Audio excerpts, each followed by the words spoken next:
Hindi ako naglilinis ng base ng so dito lang sa harap. Kasi, oh, what happened to you? Wait. Lucky!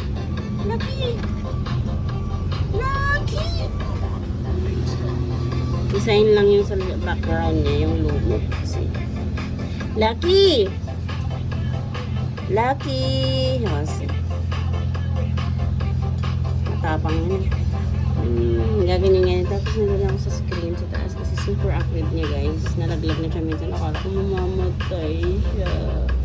Ingat na ingat ako kasi hindi siya na-injured. Kasi meron pa siya na gano'n. Kasi nagwala siya.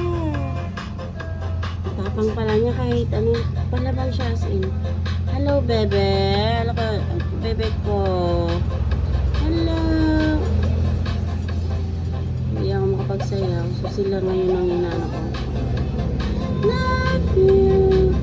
Hello. Good morning. Okay, galing yung hello ko.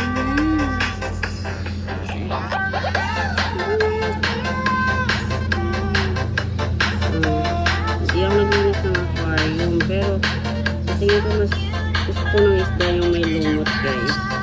So, syempre sa feng shui, hindi pwede yung may ganyan, may lumot-lumot, madumi. Pero kasi hindi naman yata okay na mamatay yung isda.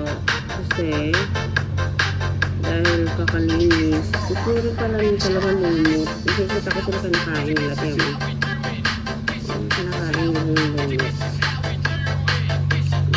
Nawala nga na si Welt. Kasi, simula nung nawala si Welt, ayun, sama-sama na sila. Inaaway kasi lahat ni Welt. Na-overfeed. Kasi si Welt.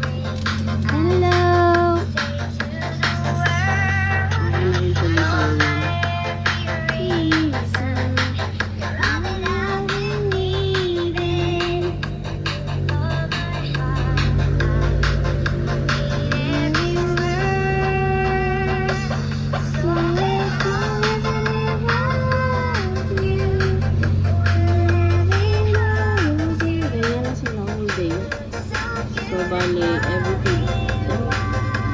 every other day ko siya pinupa.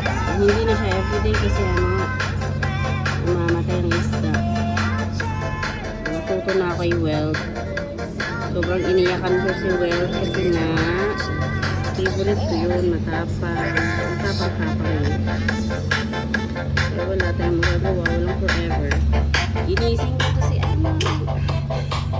Sorry, I bother you. Hello.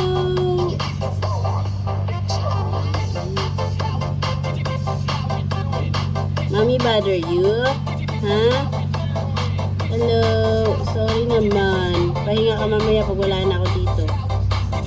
So, ayan. Base po niya intentionally yan. Hindi ko nililinis yung likod niya. Parang design kasi wala pa siyang wall.